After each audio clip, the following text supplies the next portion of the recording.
Yeah, I'm going to edit not. All right, 3. I have to get back to where I was. Hang on. Okay. Mute is off, and we're going to go in 3, 2, 1, and Hi, Steve Gillmor here. This is the Gillmor Gang. Joining us not from Seattle, Washington at the moment is not Michael Markman. I don't know where he is. Don't introduce him then. I got it out of the way. Not from the state of confusion, also known as Georgia. And he said it, and I'm just copying what he said. That's what he said. That's right. Hi, Brent. The fabulous Brent Leary. Wow, I've been upgraded. Hello, everyone. Happy New Year. The Rams are going to the playoffs. Are they? Woo! That's all I got. Yeah, that's all I know. How many games have they won? Enough. Sound of balloon deflating. We're going to the playoffs. Okay. That's all that matters. From London, England is what's his name? Our friend Frank Radis. Welcome, Wolfgang. He's the Wolfpack, which is a great rock band or R&B group. Those guys are incredible. If you've never heard of them, go look them up online and listen. They're the shiz. Hey guys. Not to be confused with the Wolf Brothers. No, not to be confused at all. Okay. The Wolfpack. They are just incredible. So this is like an R&B rhythm section. They're just incredible. Trust me. Nice. From right next to me on the no. bench here is our producer director Tina Chase Gillmor. Hi, I'm trying to avoid the sun, but I'm unsuccessful. Hi, how are you? Welcome to the Gillmor Gang. We're almost all here. And it's 2024. Yay. That's exciting. And rounding out, the state of framework of Massachusetts is represented by Dennis Pombriant. Welcome, Dennis. Hi, Steve. It's Dennis. I'm reporting to you today from the cradle of modern civilization. Oh, okay. Oh, you South Carolina? Yeah. We're going to get to that. That would be the cradle of modern insurrection. Shanghai, what does that mean? Wait a minute. That would be Florida, where they just canceled Marjorie Taylor Greene's big party. Oh, there's so many candidates.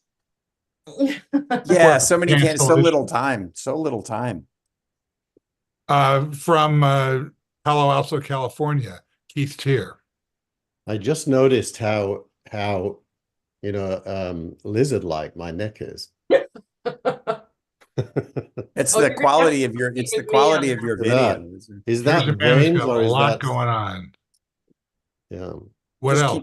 Keep your chin down. What else? That's it. No, that's it. I just wanted a little. I think the cradle of modern civilization definitely is shifting, but where to is the question. Well, but I mean, this is your China meme, so this is not really a question in your mind.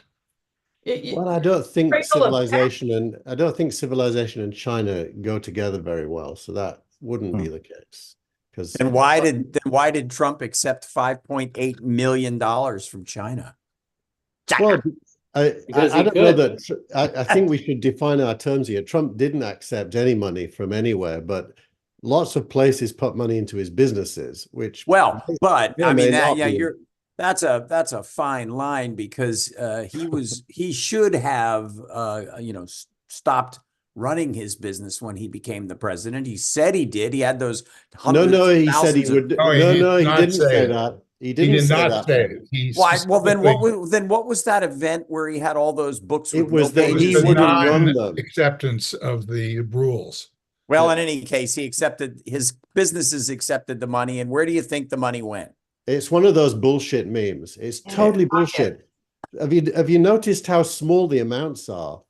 They're tiny amounts. Well, it's true. It's pocket change. That there's no doubt about that. But isn't that the same thing that the that the Republicans are trying to get Biden on now? Exactly. It's very similar, and that's also bullshit. So he shouldn't Yeah. accept one bullshit and reject the other. Well, that's the problem with the media these days. The media, honestly, it sucks. Thank you very much. I can't disagree with you. Sorry, Dennis, go ahead. No, that was it. I can't disagree with you. The media seems to be playing a short game of covering the controversy and not covering the news. There you go. Well, let me ask you guys a question. What is the media today? I mean, what's the definition? Who's a part of it? Who isn't? Everybody's a look, part of it. Good question. Yeah, Nobody's I mean, look, not in the media. we're essentially the media. But you know, when I say the media, I'm thinking we. You actually have some media credentials to support or run away from.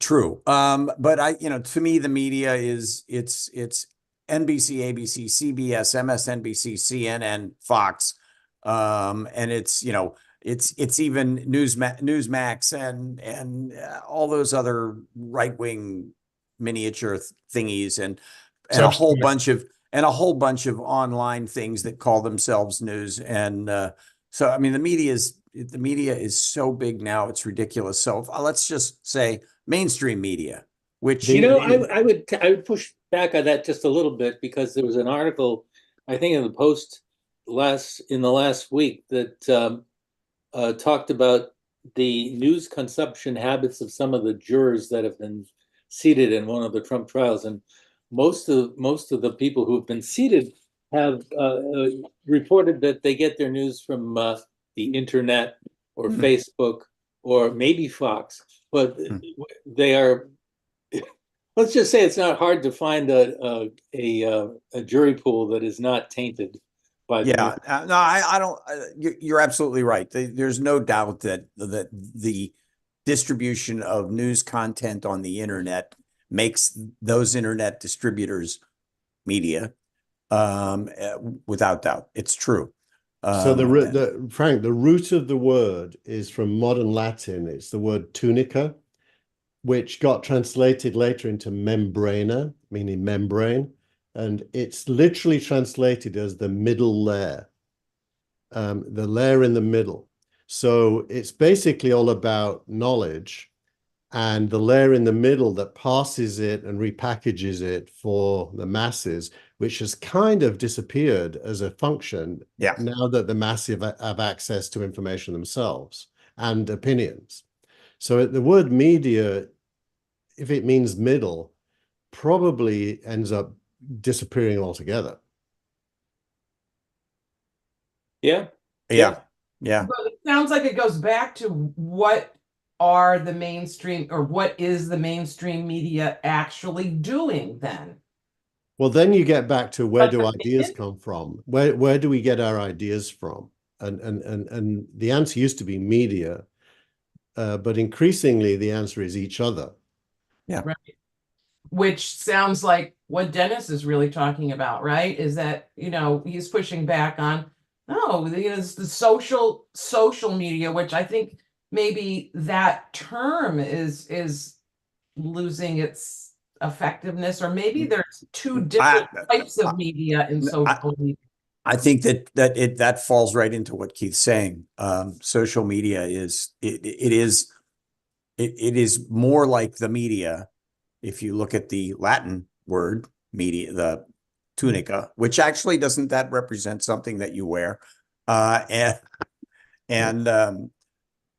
I think social media is to blame too, but I think that mainstream media is the largest culprit, which, by the way, is the greatest news show on the stream. Culprits? Watch it; it's phenomenal. Well, okay, but let's just say this: the mainstream media is supposed to have certain rules, guidelines, and rules to deliver their information. And I guess one would wonder if that's actually being abided by, or is that part changing? Yeah, there aren't any rules anymore, and it's certainly not being abided by anyone by any means. Look, I think that the 6:30 newscasts, which are sort of people sort of blow them off, but the numbers belie that. They are pretty large. 5 nights a week, 6 or 7 million a night. That sort of cumes out to a pretty big number. Those guys they tend to be more down the middle than their cable counterparts. So NBC News at 6:30 is way more down the middle than MSNBC is. And the same thing, it's hard to say with CBS. They don't really have a channel like that until they combine with CNN. CNN is probably more like CBS than any of the other cable news channels, and Fox certainly isn't associated. They're not really associated with the Fox network, the Fox brand, the way that they were, because the Fox brand is so broken up. Fox, I was just going to say, Fox News is a complete standalone. It is the one company that Rupert kept in his television portfolio. If you think about what's changed, and you have to stand back maybe 200 years. What's changed is the relationship between the masses and the storytellers. The storytellers built businesses by two skills, really. One is fact gathering, and the second is presentation. And fact gathering and presentation is no longer the exclusively owned by these businesses that were built to do that. And increasingly, they're less and less credible. Like we all think Fox News is not credible. There are other people who still think it is. Mm-hmm. There's many people who think MSNBC is not credible. Mm-hmm. But if you ask a generic question, do you think mainstream media is credible? Almost everyone answers no. And so that's true of every institution these days. Nobody is credible. Yeah, but I wonder if people back in the when Hearst was the place to go in your tabloid world, if they didn't think that was credible back then, or if it's exactly the same now as it was then. I tend to think it's more like it was then. Absolutely. I think it changed in the 60s with the rise of popular culture and counterculture and individualism. I think if you go back to the 50s, that was the peak of the credibility of those institutions, including the media. Yeah. And if you watch The Crown and see how even the Queen doubts the monarchy by the end, whereas in the 50s, that wasn't even a question. So I think you've got to go back to the 60s and trace the decline of institutions and the rise of individual opinion. And that coincides with the end of professional politicians being respected. Mm. And, so we're now in a world where we all think everyone else is a dick or whatever. Yeah, but that's or even a Richard. That's correct. What's your point? So the point, my main point is the future. What's going to come out of this is we're all going to have to think more. We're going to be forced to. I see no threat of that, actually. Yeah, I agree with you, Steve. There, but we have to do it though, right? I mean, yeah, but 30%, 40% of the 50% of the 30% are never going to think. And that's probably why, Dennis, you're not that worried. But that's a declining number, Frank. If you look at the number of people who go to university as a percentage of high school graduates now, it's massive. So the number of people who can think is growing massively. What about the number of people who actually do think? That's, you could look at the issue of Israel and Palestine now and dissect that, ask what you think. But even for those people you disagree with, there's no doubt they're thinking. They might be wrong, but they're thinking. Well, with that argument, the former guy is thinking. He certainly is, yeah. And I think and that's a problem. Is this democracy thing, when it's extended to people like Trump, then we've got this big problem.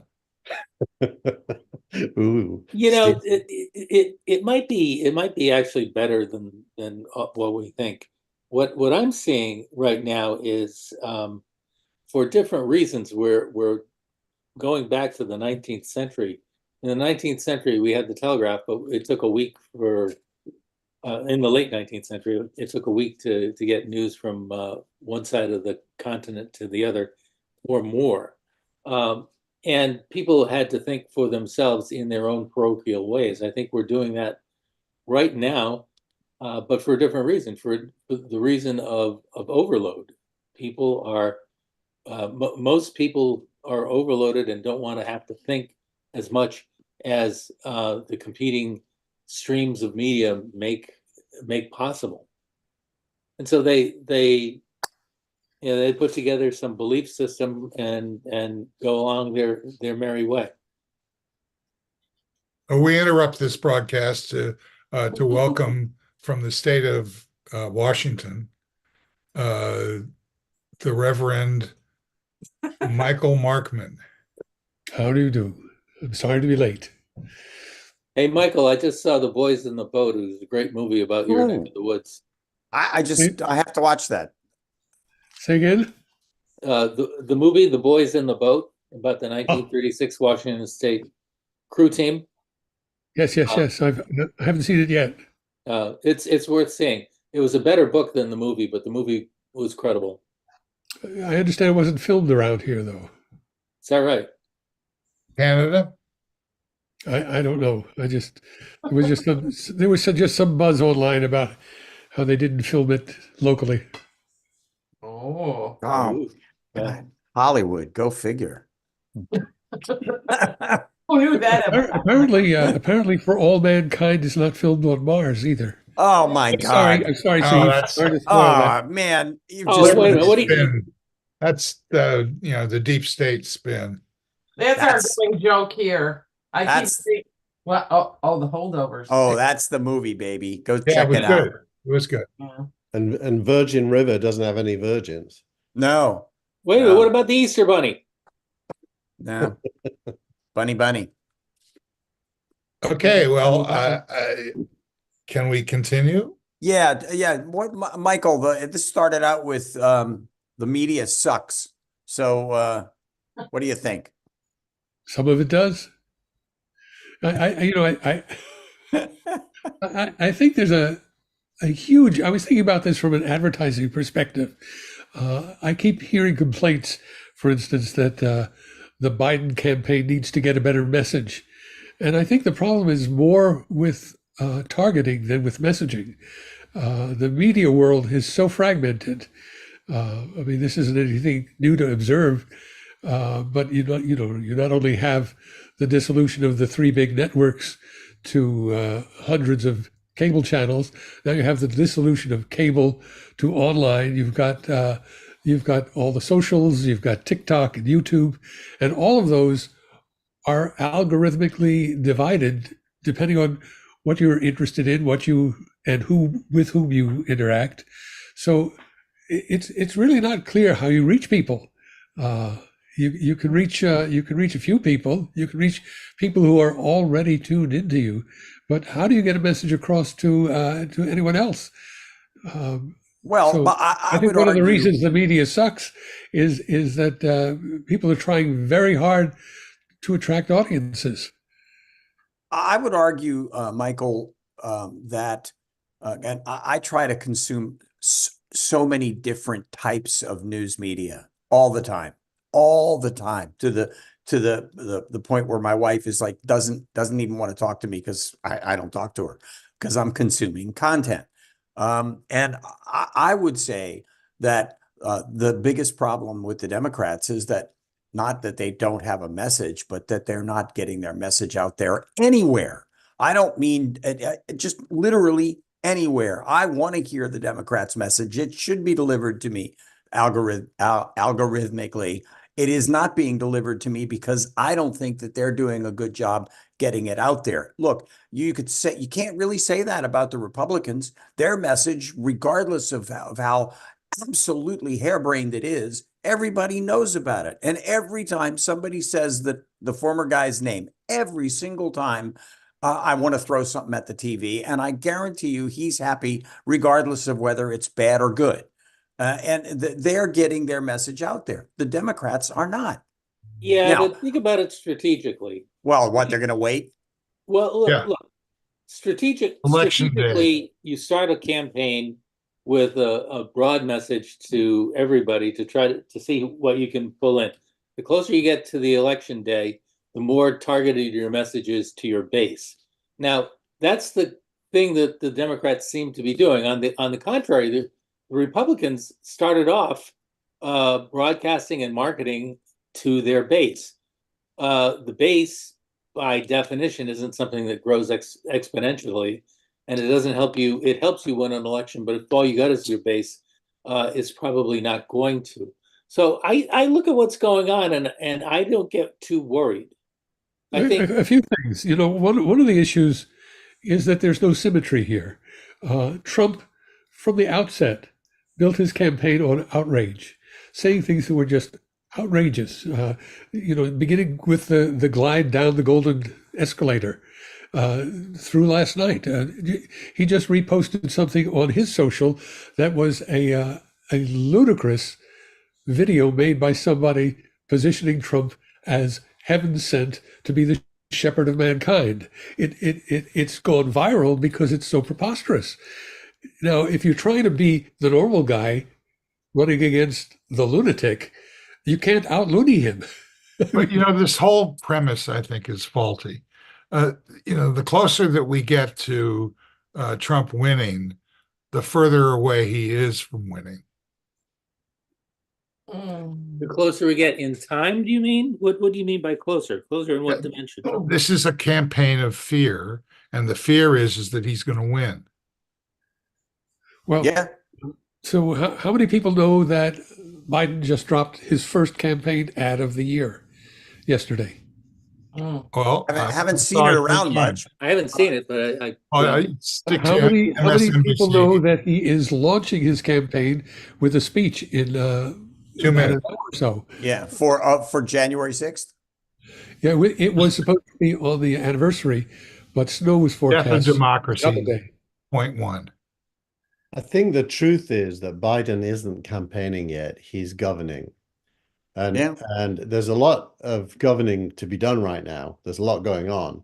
So you could say he's distracted by governing, or you could say he's being professional and doing his job. But the lack of campaigning might bite him in the butt, or it might not. It depends what he does with the governing. Once again, he's making a campaign speech today. Remember that the presidency is not the job of an individual. It's a team sport. He has a campaign operation. They're in full campaign mode. He's got a governing operation. They're in full governing mode. And as with any executive, there are things that go on in your organization that you don't directly do, probably things that go on in your organization you don't even know about. It's part of being an Show is executive. a perfect example of that. I hope you're, Michael. I think you're right, but B, I think that that if the former guy has completely flipped the coin on how all of that is done. The question is, it will sort of normal campaigning work against this abnormal campaigning? I think that Steve was right. Trump is very newsworthy, and the news falls on two kinds of people: the people who say, "Oh, that's our guy," and the people who say, "What a loon." And the more he gets out there, the more both of those camps are motivated either to support him or oppose him. Trump is not newsworthy. He is notorious. Okay, better. BIG. Hey, can I insert something different? I don't like the way you asked that question. Is that like His magic penetrating? void, the voice is that comes like down and you win $64,000. yeah, penetrating missiles? I'm All sorry. right, very, very nice. Speaking of Ukraine, I just wanted to make note that something like 8 Russian fighter jets have been downed in the last week or so. And nobody's announced it, but it appears that F-16s are on the ground. Or in the air. Nobody's talking about Ukraine. They're all talking about Israel. Even better, Yeah. F-16s donated by the Netherlands, trained in Denmark, trained in Romania. Hmm. Small number of them so far, That's already making an impact. Oh, they got convicts flying the planes in Russia. Hey, Yeah, I I'd got like to see something that. that might be interesting because I hardly ever really dig into the politics stuff, but this might be something that might be I don't know, something. So it looks like down in Florida, the Florida abortion rights groups collect enough signatures to advance 2024 ballot measure. So if and it's got apparently it's of course it's gonna be challenged by I think the state attorney general and all that. But what if that gets on the actual presidential ballot for 2024? What impact do you think that could have on the presidential election since Florida has trended red? But if they had something that every time this has been on some sort of ballot initiative, it is the abortion rights have always been the ones that win. And if that's the case, if it does get on Florida's ballot for the presidential election, does that potentially tip the scales towards Biden away from Trump? I don't think so in Florida. Florida, I think Florida kind of doesn't count. It's almost like, hey, Colorado took Trump off the ballot. I mean, it's just, I think it's important, but I don't think that anything that happens in Florida in that regard is gonna make any difference, because take a look at the base in Florida. Well, yeah, but how much did Trump carry Florida by? Remember, it wasn't so long ago that Obama carried Florida. I think Florida may be closer than most people give it credit for. The DeSantis so. won by a huge margin, but the Democrats hardly contested him. They hardly ran against him. I don't know. I think Brent is onto something. Whether it will tip decisively, can't say, but I think it will tip. It will redress the balance. And abortion rights measures are going on states ballots in a number of states. I don't have the number in front of me, and because of my microphone placement, I'm not going to be able to tap away to find out. But Democrats are putting abortion measures on the ballot in as many states as possible. Well, that should be their almost their number one priority, it seems to me. Well, again, Trump won Florida by 3.4 percentage percent in 2020, which to my mind is makes it a toss-up for 2024. I think you're right. I knew it was narrow. I didn't have the number offhand. And if more women vote than men, then I think you have a real potential here.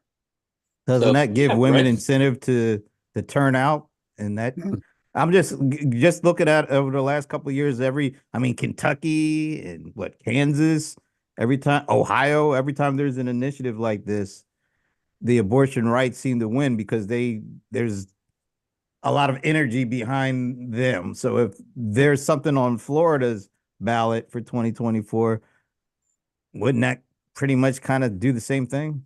I hope you're right. I do. I agree with Michael. I think the chances of it actually having an impact are small.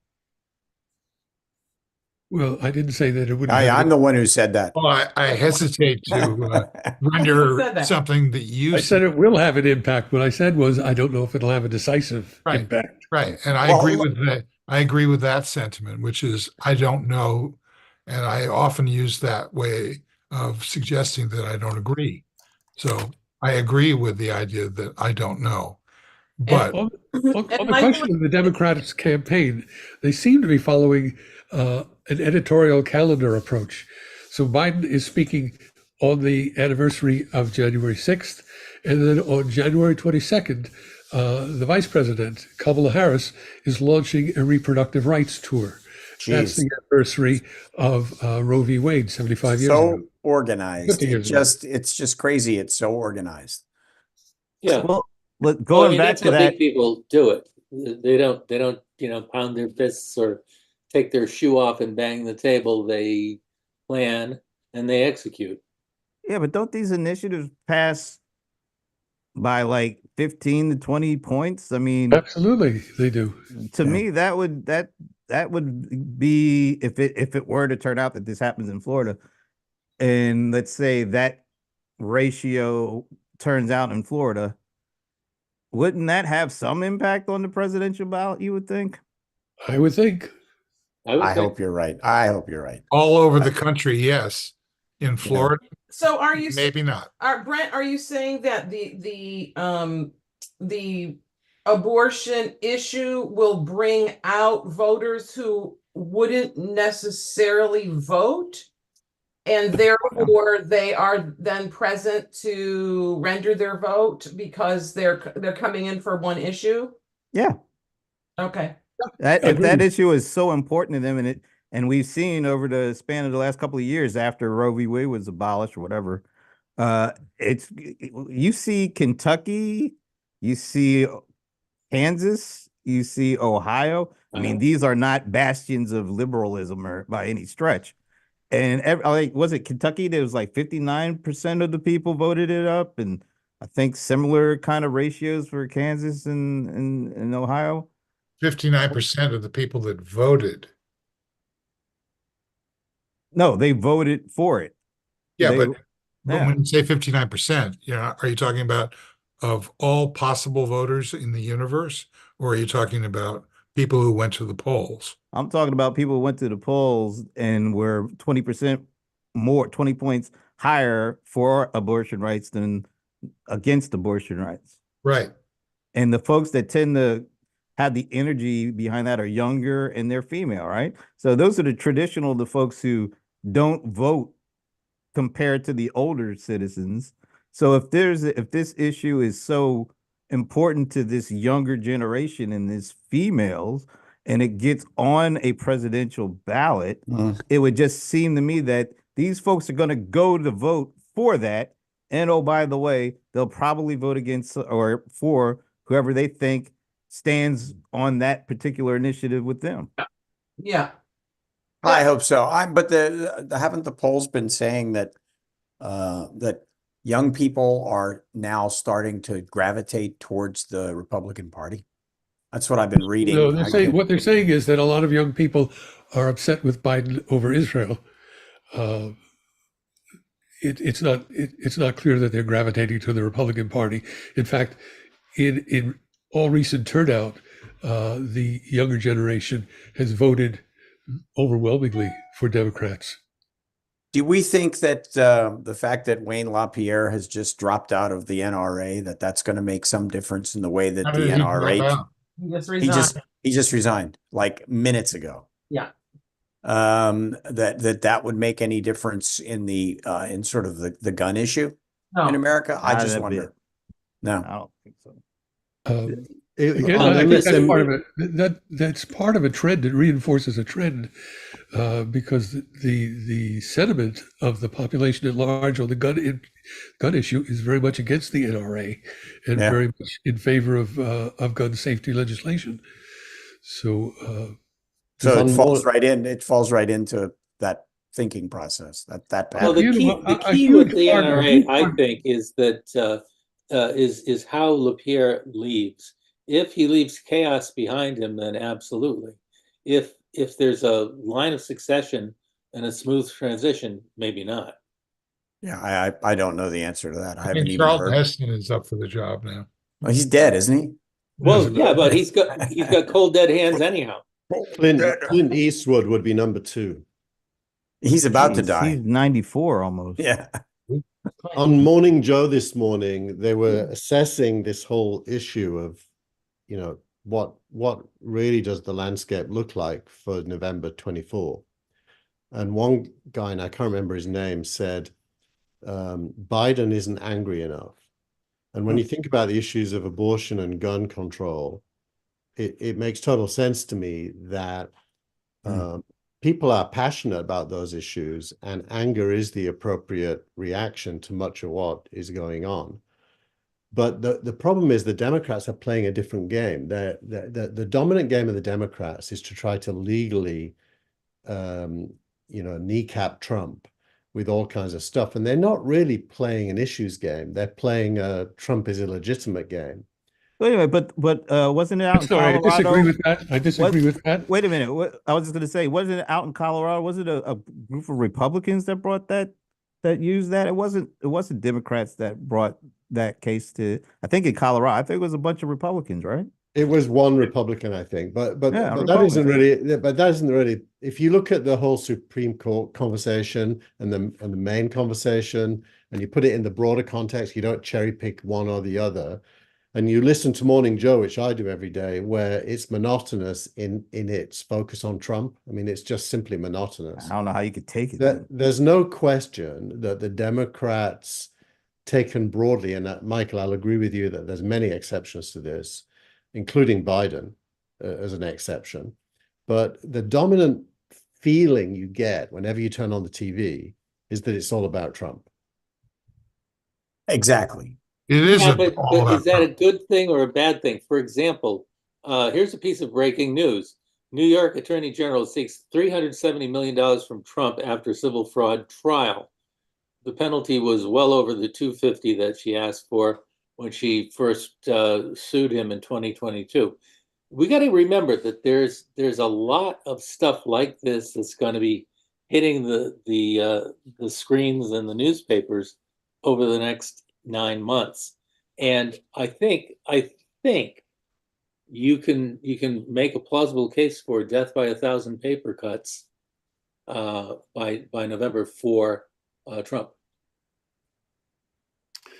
But Dennis, I mean, if that stuff doesn't really seem to move the needle. I don't Not at ever all. hear that, like, there's another charge against Trump, and then there's any outrage, or it just seems like people are even more interested in him. So to me, it seems like it could swing the other way. No. You got to remember, this is not Richard Nixon's silent majority. This is a very vocal minority in the Republican Party that keeps donating, that keeps being loud. But the numbers I've seen say that it's somewhere between a third and a half of the actual Republican Party that is in Trump's corner. Trump, that plays right into the idea that the media is just going after the things that they're going after the squeaky wheel. Yes. And it feels like it's way more people than it really is. Consequently, it creates agita. Well, absolutely. Look, you know that you to the poll. You're in the medium. That's where you spent your whole life. You go for ratings, you go for clicks, you go for newsstand sales, and how do you get them? You don't get them with headlines that say things are going very well. You get them with sensationalism. Clickbait is a relatively recent term, but it reflects the way headlines have been written since before I was born.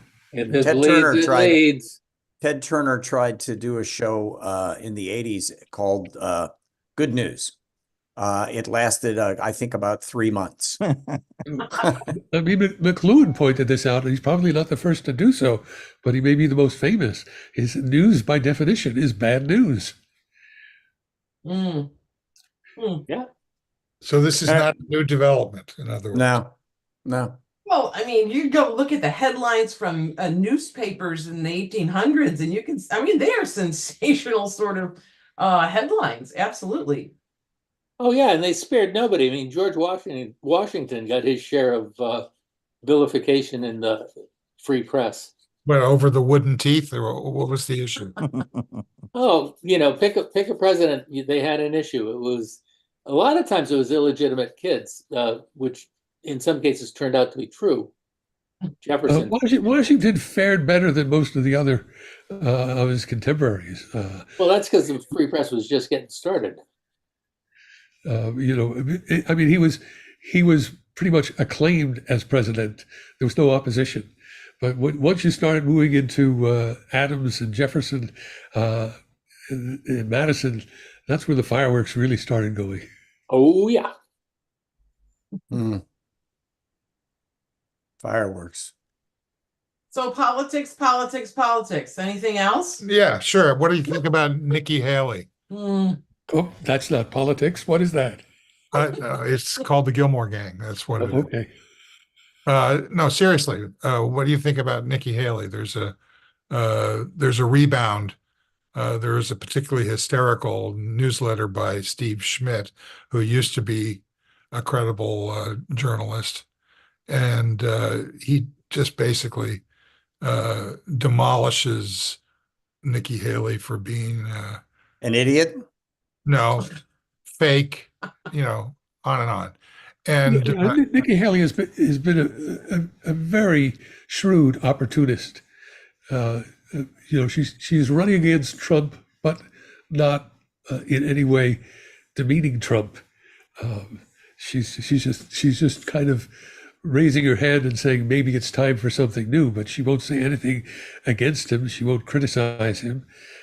She very famously refused to mention slavery when she was asked what started the Civil War. She's running to be acceptable to Trump's base in case something happens to take Trump out. Or she may be running to be part of Trump's cabinet or his vice president, but she doesn't really seem to be running to be president unless a thing happens to Trump. I'd just like to see Chris Christie be the one that rises up, and that won't happen. But it would be so good, in my mind, to see Chris Christie rise up, because at least he comes in the Republican Party showing a complete opposite side. yeah, but what's the difference between Chris Christie? What's the difference between Chris Christie in 2016 and Nikki Haley today? Oh, I don't think that's probably the same. Yeah. But So that's 2016. But we're not in 2016. It's not 2016 anymore, Steve. are we sure? I think she's dangerous, Steve. I think the only Republican that Biden can beat is Trump. Just remember that Nikki Haley is perfectly okay with signing abortion bans. Yeah, I think if anyone runs other than Trump, they'll win. No, I'm think not talking about what I think about Nikki Haley. I'm asking you what you think about her. Personally, individually, or how do we assess in terms of her actual impact on this scourge of democracy that is now being talked about by the president at 3:00 right now? I think in order to answer that question, you have to go state by state, because that's how the nomination is going to be won or lost.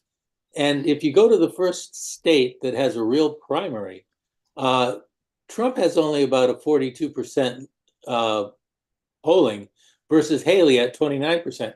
Haley could have a good day and erode some of that standing, which brings us to the idea that Trump is not necessarily a shoo-in. And the whole article by Steve Schmidt is basically saying, Chris Christie has to stay in because he's telling the truth, ... And and others who say that he should get out because he has no chance of being the nominee. Christie is at 10.9%. DeSantis is less than 10%, around 6.5%. DeSantis went after Trump today, in a manner of speaking. Too little, too late. Yeah, exactly. What I would say to you is, if the order of finish is 1, 2, 3, Trump, Haley, Christie, Trump better make sure he kills it, because if he doesn't, he's in trouble. I agree. I agree. I mean, one of Trump's secret weapons is the sense of inevitability, And once you pop that bubble, I think he loses a lot of support. Oh yeah, I mean nationally, David he's Jolly's got a been saying that 60%. since 1943. What? 1843, I think is. Sorry, 1743. What? Seriously, why is it that you think that Trump's don't the Democrats want Trump's aura of invincibility to persist at least through the primary? I would think so. I don't. I can't see why. I'm not talking about you. Are you? I think the more Trump is in trouble, the more chaotic the Republican Party is, the more likely there'll be a splintering of the party of Trumpists versus non-Trumpists. And with 42% in New Hampshire, Trump does not have the majority. The 60-odd% that he has nationally represents a lot of people that won't get to vote before the primary is decided. So I want to know why, moving off of the presidential politics part of this for a second, why I've been reading so much that also kind of is disturbing about the push for the Republicans to take the Senate and the House in 2024. That makes me very nervous as well. Isn't that the kind what the polling is? Which would make you more nervous, that or Trump getting a second term? Trump. Okay.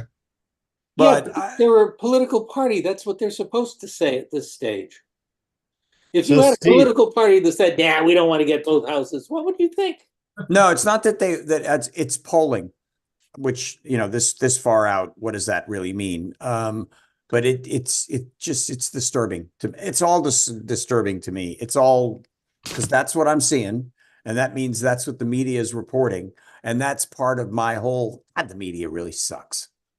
Well, I agree with you. I agree with you on this much. 2024 is going to be a year of high anxiety. Anxiety. It is right now. It's a year of agita. We're in 2024. It's happening right now. Well, we're in 2024. What? So Steve, what I'm saying is, and remember this, we know what, supposing Trump starts to lose or look vulnerable in the primaries, we already have a good record of what happens to Trump when he loses. He doesn't pack his bags and go off stage. He doubles down because, frankly, as I don't know who first said this, Biden is running for America. Trump is running for Trump's freedom. And it's an existential problem for Trump. His only hope of staying out of jail and staying out of bankruptcy is to be president. Well, some think that that's a good thing because it ain't going to happen. The other thing, though, but is it's going to make the year very chaotic, and those headlines that we're not happy reading are going to persist. It makes me think that the Democrats that Biden isn't going to be able to win by enough to keep Trump from pleading stolen election again. That it has to be a landslide for Biden. That's his job, is to plead stolen election. Nothing's going to stop him from saying that. That's how he makes money. Look, Trump was crying election fraud after he won in 2016 because he didn't win the popular vote. So he said that must have been a fraud. He even set up a whole commission to investigate election fraud in 2016. So win or lose, that's his story, election fraud. And Michael, when you say that Trump will just double down if it looks like he's starting to lose, does that include what I think he does when he starts to lose, as we know from last year, is he incites violence. And that's a little different than just doubling down. Well, that's what he's doubling down on. You got to remember, Trump has a problem with violence this time because it is not Trump, but a Democrat who would be invoking the Insurrection Act. Look, I think with Trump, there's always the danger of stochastic terror. Anytime something goes against him, he will say something about whoever it is he is calling an enemy and dox them and put out their phone number and put out their address. He's not asking anyone to do anything, but somehow people get it into their heads that maybe they should.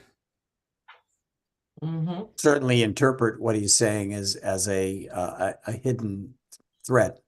Steve, behind your questions, there's an implied preferred approach. Do you have a preferred approach? Like if you were running the Democrats campaign, what would you do? Well, I'm not going to be running the Democrats. But if you were, But if I were, then we'd be taking a poll on that. Okay. no, come on, don't cop out. I'm not copying out. I don't What know would the you- answer. Mm. I think, relatively speaking, the worst problem that Trump has is Trump. So I think he should be left to, mess up his campaign as much as possible. And Don't you think Trump is the worst problem the Democrats have? No, if that was the case, then why are the Democrats working so hard to make sure that he's the nominee? I don't know that they are. And you know what? They've said it But- over and over but again. we- They've said it over and over We again. saw that though They with have Trump said and it Hillary. over and over We again. never thought that Trump would So, be. give us an example of how the Democrats Today, work. the Democrats say, basically, he's the strong. I mean, people on the show have already said the same thing. Well, oh, yes, that we'd like to run against Trump, but it's Yeah. also dangerous. It's also it's like, yes, he's the preferred candidate because we think we can overcome him easier than we could overcome someone else. The But it's question, also dangerous because if he does become the question I was- nominee, the then the question I was there's the asked, possibility it goes the other way. the question I was asked was, what would you do if you were running the Democrats? Well, what the Democrats are doing, somebody's running the Democrats. What they're doing is making sure that he becomes the nominee. Explain how that works. What are the Democrats doing to ensure that Trump becomes the nominee? Not They're doing campaigning hard whatever enough. they can do to ensure that Trump becomes But the nominee. it's an assertion based on what? What actions are Democrats taking to make sure that Trump becomes the nominee? Hey, it's the actions they're not taking. I mean, what actions can they take to impact who the Republicans select to be at the top of their tickets? They don't have to do anything. All they have to do is follow the polling. The only time you'll see the Democrats Go on. intervene is if Trump suddenly takes a nosedive. Well, unlike I don't know about Trumpers, that. I don't think that my thinking about this is that the Democrats need a public relations team that will help them get their message out there with more reach and more frequency than they are right now. But if you think about the way, wait a minute, disagree with hold on, Steve. I'm gonna say that I agree with you, however, that Oh. if they are campaigning in a more normal style, that it's kind of like a pyramid, starting out wide and then focusing in as it gets closer to the election. I don't feel though that the Democrats are getting out there, and I also don't feel that the media is, even what the Democrats are saying, I don't think that the media is paying that much attention to them anymore. Everybody on the show has agreed, as far as I can tell, with the notion that the media Sucks. that they're rubbernecking is their business model. Yeah. Okay. Okay. So Right. there is nothing except news, and all the news is bad news, all that stuff. Just, on your transcript, you can just click on the number about 20 minutes ago, and you'll be right there again. Yeah. So if that's the case, then what is going on right now is there's a countdown. By the end of January, we're going to know who the nominee is going to be. Right? And we all assume that's Trump, right? Does anyone Yeah. think But I differently? mean, what's going to change between now and Super Tuesday, which is 2 weeks later or 3 weeks later? Nothing. Yeah, Right. there are no, correct me if I'm wrong, but there are really no, there's no possibility that any of these cases will actually go to trial in January. Yeah, and your point? No, I'm just asking. Eugene Uh, Carroll will I'm go to looking at trial in March. January. Except on MSNBC, which is round the clock. Oh my God. Look, even MSNBC says the first actual case would be June, July-ish. Well, you should Yeah. tell Joy Reid because she hasn't gotten that memo yet. Can I ask a question though? What's the Please. most important thing? Trump not becoming the president or the Democrats winning the presidency? I know what my answer is, but I'm just curious. This is what was that question again? I'm Yeah, sorry. how do we do aren't that? they the same thing? Not necessarily. No, they're not. They're not. Say it again, Brent. Yes, please.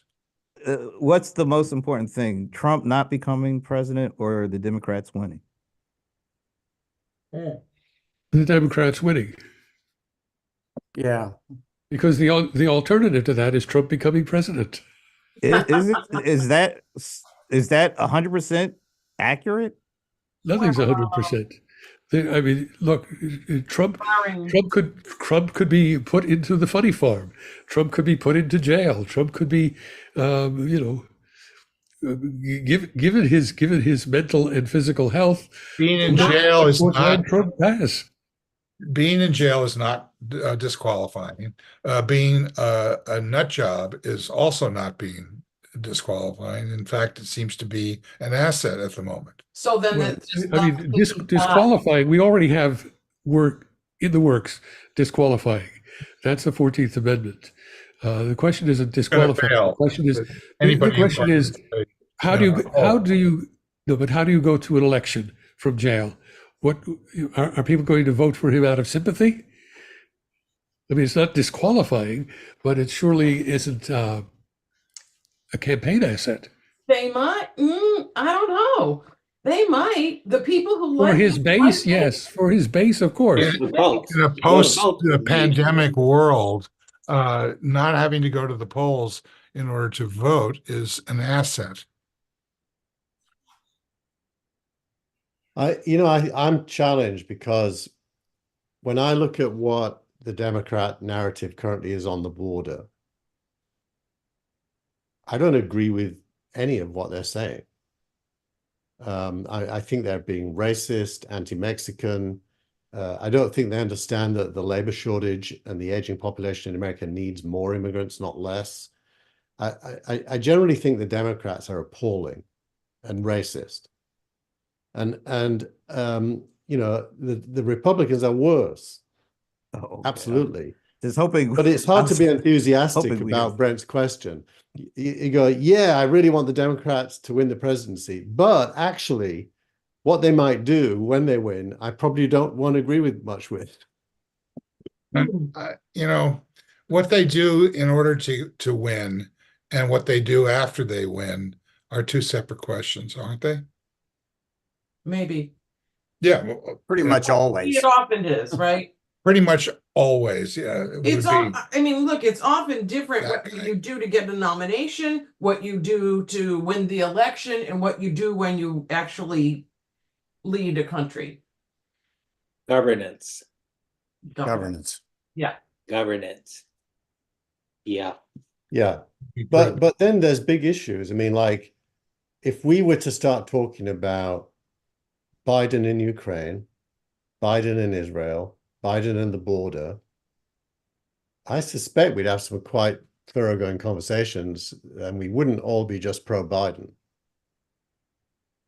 Through that. Yeah, Yeah. you know what? But I'll go back to this. This election really is not pro-Biden. It's either you're pro-Trump or you're anti-Trump. And if Biden, if it is Trump versus Biden, of course, a lot of people are gonna, who are saying, I don't want Biden. Yeah. They're gonna come around because of the alternative. That's why I was asking, should the goal be, if there was a way to get Trump before he even gets nominated as a Republican. Is that the goal? Or do you want the Democrats to win the presidency? Because I just want Trump not to be president again, because I can't think of any one person that could be the worst person. I don't care if it's a Republican or a Democrat than him becoming president again.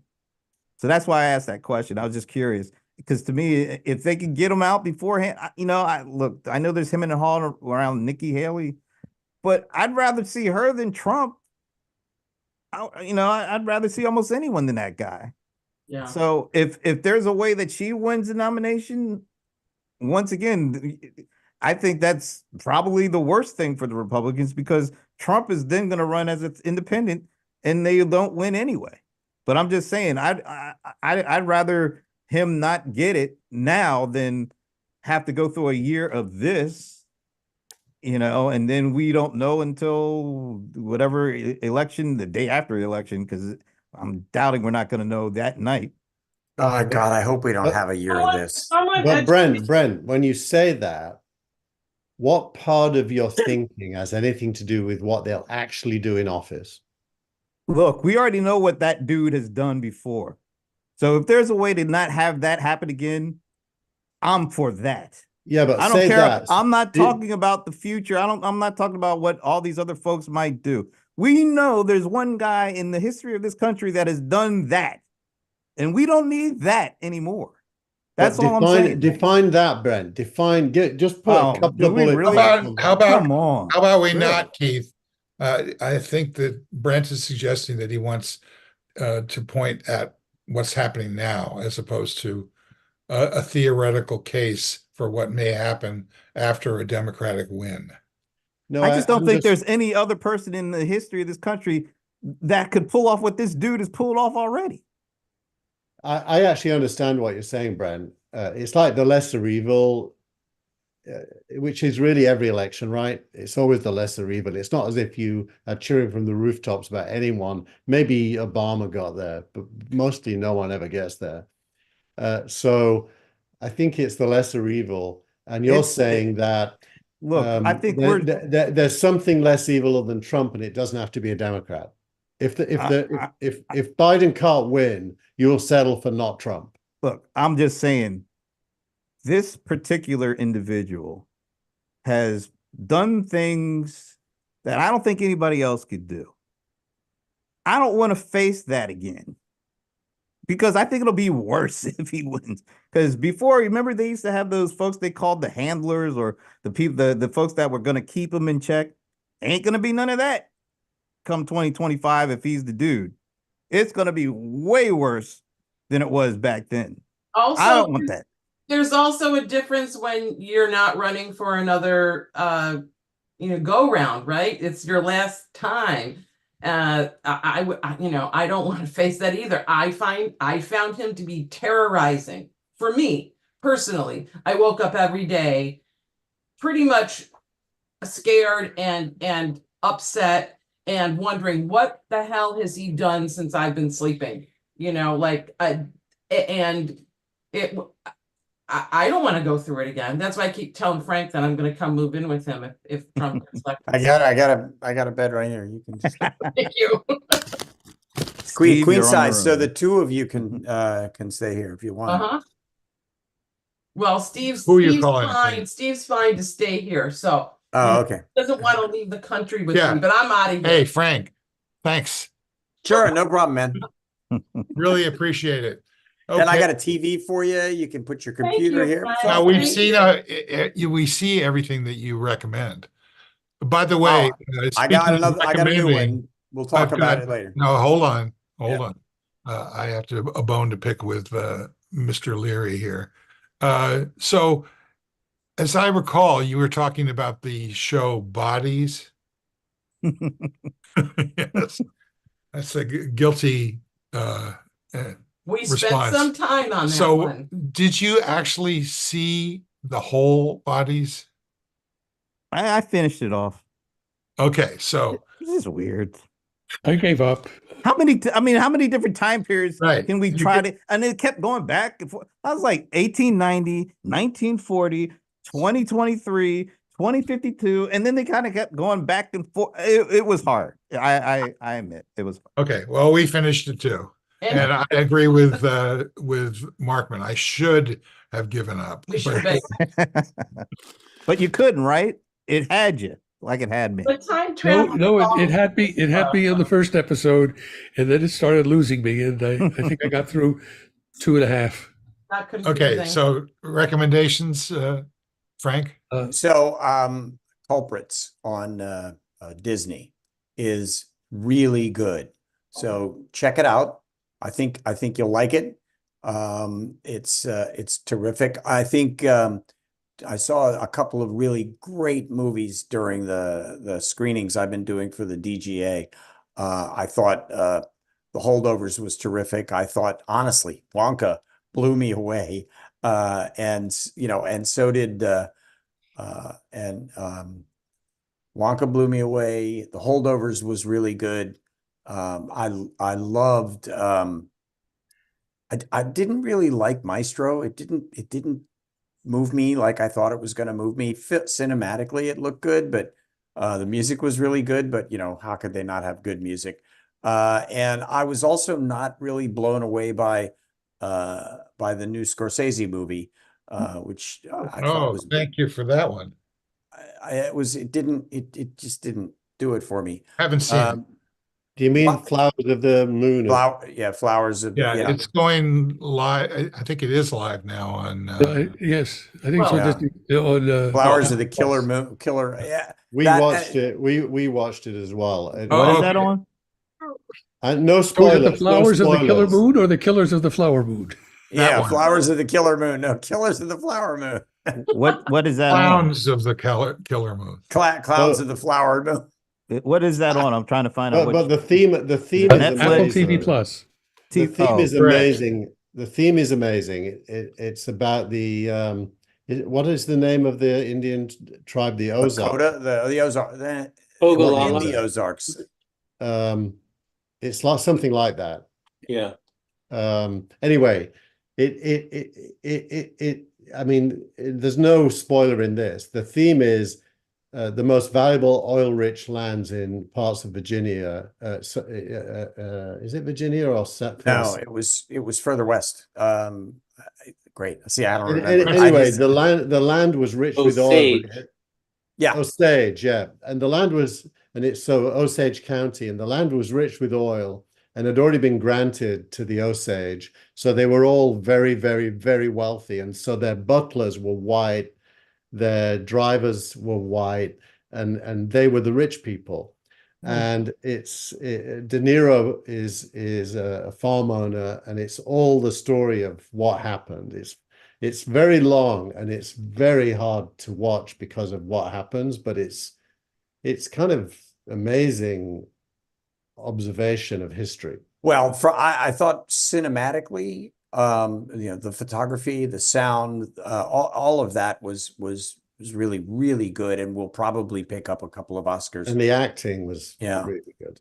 But I told you last week that I love Reacher.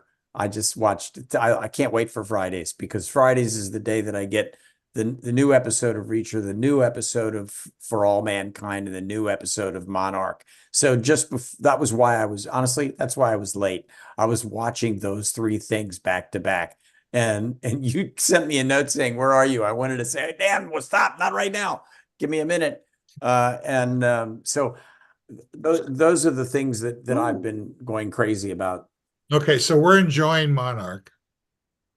It's good, isn't it? It's way much better than Better I than thought. I thought. Yeah. Yeah. I hate, Wow. Godzilla movies. Gojira. who cares? I mean, it's like, You see, now Bodies goes back and forth in time, and it confuses you. Monarch goes back and forth in time, and you like Yeah, it. but it's only 2 points. but they put up, Time. Yeah, it's not like Only a four. couple of people. it's not like when they've already done 2053 and then they go back to 51. It's Or like, 18. Oh, yeah, they did do that too. Yeah, like the Get day outta before. here. The other Yeah. confusing thing about bodies is that there are certain people who are in the different That's time- true. That's true too. Yeah, that That- one dude kept going back. Yeah, it was, that's the part I liked, actually. It was like, they're all on the same Spoilers. page. what about Fool Oh, Me yeah, Once on trust me. Netflix? Fool Me Once on Netflix. I thought that was good. I don't You know guys what should- that is. It's actually #1 on US top 10 TV Yeah, shows. but what does that mean? What is Fool Me Once? It's a limited series on Netflix. It just came out. I've always felt that was there was a clue in that phrase. What's it about? Ask George W. He knows. You What's it feel about? I don't want to give it away. It's Oh, well, don't give it away. If it's No. saying what it's about, giving Spoilers it away. are only okay if you really hated it. well, I didn't hate it. I've got a new one, a relatively new one on Netflix, which is Berlin. It's a heist movie. I don't know if you watched Money Heist and its sequel. This is a prequel to those. Oh, The characters in Money Heist were all named for cities, and one of them was a guy named Berlin, and this is about a previous heist that he masterminded. oh, all right. So All right. So culprits. then the what heist were the other movie, by the two? way. Frank, you were saying that it was so the Reacher thing. Yeah. They're getting really too clever for the room, in my opinion, because Yeah, I'm they losing it. won't tell you how many episodes there are going to be. So I've been hoping that each one was the last episode, and I've been wrong twice. Please. Well, this You week's know, wasn't the last one. It's funny that I was just thinking today about how the conventional wisdom is that the AVODs are like everyone's okay with watching ads. Everybody wants to pay less money for their content. So if AVODs are the big thing, and if bundling the streamers is another big thing, then everything is old-fashioned cable Yeah. online. That's all it is. Absolutely. Yeah, you Basic gotta- cable true. and premium cable.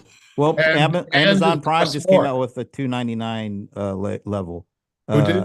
Amazon Prime. They just announced they're going to start charging Mandatory. $2.99 for no ads. Yeah, Mandatory. yeah. Well, if you don't want to see ads, yeah, Right. It's mandatory. you can if- stick to what you get, but With you'll start ads. getting commercials. But if you don't want to get commercials, you have to pay an additional $2.99 a month. That's right. Now it's just TV. Dennis, are you watching anything that you like, or are you reading anything that you're enjoying? You're muted, Dennis. Unmute. Yeah, Yeah. my dog is just Oh. Oh, okay. I just finished watching the first season of Lessons in Chemistry with Brie Oh. Larson. That was good. Yeah, that was Really good. good. And- Yeah, that was good. Yeah. For a nerd like me, it was Hmm. good stuff. And I'm in the middle of reading a trilogy that I put together of books dealing with the last 50 or so years, and what some authors are beginning to look at as a sort of the end of the conservative cycle in American politics. But what's not clear to most of them is where we go from here, whether we go more conservative or turn out liberal. But the books I'm reading are The Sum of Us by Heather McGhee, which takes a racism and biased look at the last 50 years. The Rise and Fall of the Neoliberal Order by Gary Gerstle. Just finished that. And ours was The Shining Future by David Leonhardt, an editor at the New York Times. That's all. All right. I've got one for Did you. anyone but read for- the book for- Pilgrim? Did anyone read that book by Terry Hayes called Pilgrim? No. No, it's really good. It's a spy book, and he just did a follow up to it called The Year of the Locust, which is like it's like that thick. It's really something. And I'm 3/4 of the way through it right now. He's a good writer. Might be worth looking at. So But go it's ahead. Keith, wait, Keith, one more- no, Keith was Oh, interrupted. sorry. So I've got one that is a friend of mine in London. When I was just in London, he'd just been to Mumbai. He runs a company that I started in the 1990s called Clarkswell, which is a custom database. And the name of the movie is And there's a book. It starts with a book by a guy called Vikram Chandra called Sacred Games, set in Mumbai. And Netflix have made a 2-season series of it. And I watched the first episode last night. And it's in Hindi with subtitles. It's very unusual and it pulls you in. It's a kind of a mystery about the crime and politics in Mumbai. It's very good. Can you throw that one on the chat just so I can? I put the book reference in the chat, and the Netflix one's got the same name, Sacred Games. Cool. okay. Tina, last thoughts. ooh. Last thoughts. I'm having a birthday this week. Oh, That's what my watch says. A big one. Oh, happy pre-birthday. Yeah, 40? Yeah, I'm turning 40. Yeah, gonna go get a 35? driver's license. Um, I couldn't guess your age, Tina. You're looking super good. So Yeah. tell us what my weight in my driver's license is actually starting to line up with 3 allergies. Been lying for so many years, so I'm proud of that. Yeah, big birthday, but I don't know what I'm doing, but I am going to New York City next weekend for a wedding, so that's fun. I've got a big one this year, a decade one, and my wife kind of wants to do something, and honestly, I don't have any motivation at all for doing anything. Well, that's when you have to just like break out of the whole like party idea and just like take a trip, like take a Go to Vegas and check out the Sphere. Tell me Yeah, what you think of it. I'm going for breathing slowly. I just want diamonds. If anyone's listening, diamonds and like a nice What'd you say? How do you spell that? Nice shot, Brent. Talking about breathing slowly, I've started the habit of recharging my watch before I go to bed and wearing it. And the sleep tracking is fantastic on the watch. It's better than the Aura Ring because you don't have to wear it. I did sleep tracking for a while, and then I stopped because I didn't know what to do with the information. Well, I wake up and it looks and it tells me what my sleep was. What do I do with that? I'm looking for the update where it tells me how much sleeping time there was before my wife leaves me in the nightmare of the night.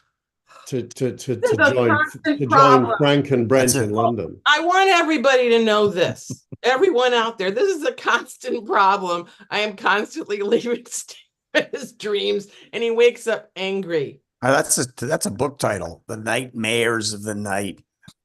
I don't know what to do about it. Because here I am. You think you got a problem? I'm just having nightmares. Steve's just a glass half full guy. Yeah, what's half full of what? God. No, there was an implied joke there that it would be a good thing if you left. As Hemlock. with all of your jokes, they're all implied. Okay. Okay, last thoughts for someone else. I've got a Okay. last thought. Go ahead. We were talking earlier, and I think that it was Frank who brought it up, that this will be a year of agita and anxiety. But just remember this, however much agita we're feeling right now, Trump's is multiplied. Imagine his agita. No thanks. Okay. Well, there's one of the advantages of not being intelligent is that, it goes easier for him than we wish. I'm not sure. I'm not sure it does. If you look at the lunacy of his online postings, they do not seem like the musings of a calm mind. No. I know, but reading those posts, Read the last one, Trump is sent from God or whatever it is. It's really I did. I just watched that movie. What I think someone ought to do is just add a laugh track to it.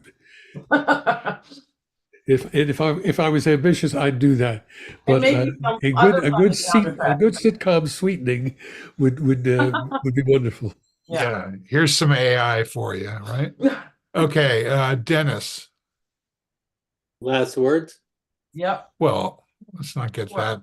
final thoughts. Yes. I refuse to be worried about the year ahead. I think it's going to be a good year. And I think the prognosticators of doom are woefully misguided. And I think throughout history we've seen the Trumps of this world come and go. Yes, Hitler, Mussolini, and Tojo came and required a little more push to get them out of office, but I don't think we have that to worry about here. Not with Trump, but I'm wondering about Netanyahu and Putin. I think the United States should announce that it is putting its relationship with Israel into review. That's a good neutral term. That's what needs to happen. It's a good word. I think it's ongoing. Having come from the advertising world, putting something into review is a terrifying word. Yeah, if you happen to be part of the company that they're reviewing. Okay, Frank, last thought. In a good way. I already gave you my last thought. Culprits. That's it. Brent. Oh, Brent. What about double secret probation? I like that term. We'll put them on double secret probation. Anybody remember where that's from? It's not a fire sign theater or whatever you call that thing. Where's Belushi when you need him? Shout out to Ian Waring and Mary Beth Macadera. Yeah, that for watching, because I see some comments on Facebook there. Ian Waring is an astoundingly good writer. Oh, nice. Okay. Mary Beth actually is a maybe somebody else. Very highly placed television executive, by the way. Oh, nice. Okay, well, thank you for checking it out. And yeah, it's football. That's all. My final. Okay, so it's Monday night. Go Blue!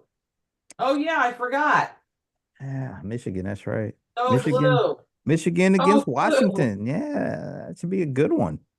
If you look at Barbara McQuaid when she opines on Trump's doings on MSNBC, in the upper right-hand corner is the M that stands for Go Blue.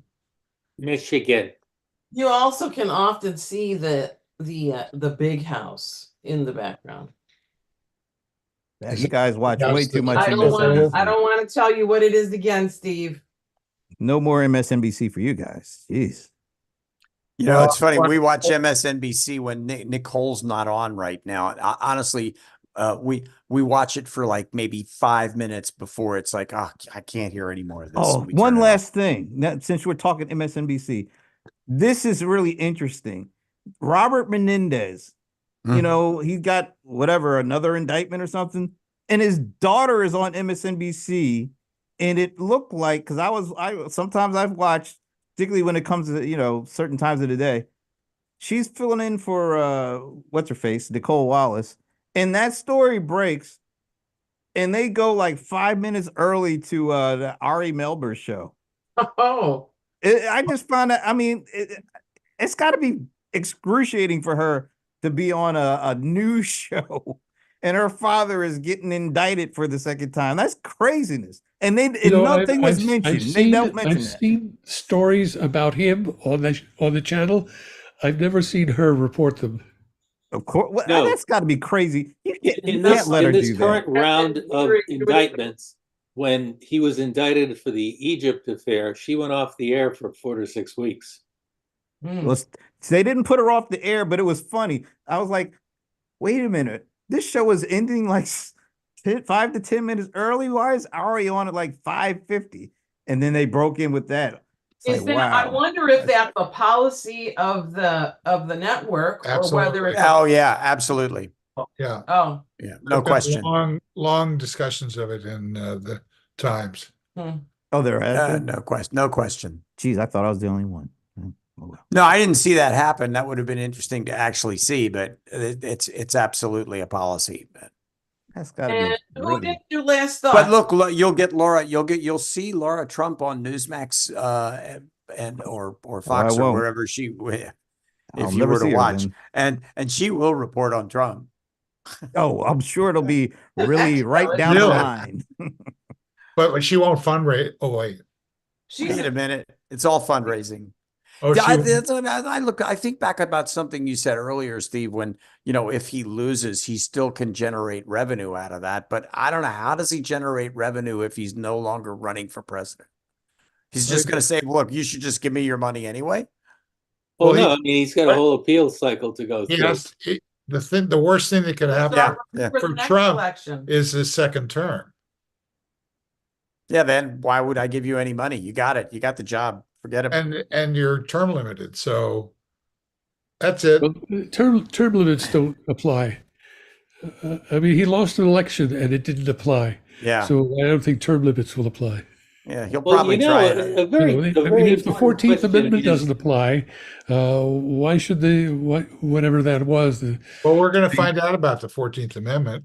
But Brent, also, how soon could he just say that he's running for the next election? Didn't he do that the last time pretty quickly? Yeah. So he'll just start running again. Right. Yeah, but Perpetually. he can't legally do it. The here's an interesting question about Trump's fundraising. He left office owing Deutsche Bank about $500 million in short-term debt that had to be covered, and people were had their knickers in a knot trying to figure out how that was going to happen. We don't hear about that anymore. Why is that? Someone covered it. Because the news media sucks. Big full circle. Yes. We've come full circle. Thanks to everybody who showed up and especially those who didn't. We'll see you again next time. This was our first show, by the way, in the year 2024, the year that everything that we are worried about is happening right now. Isn't this great the year way. of the rat, or is that Trump? Isn't that a We just song? go through the year that we just Wasn't went that a through that. popular song in the 70s, Bye. The Year of the Rat? Makes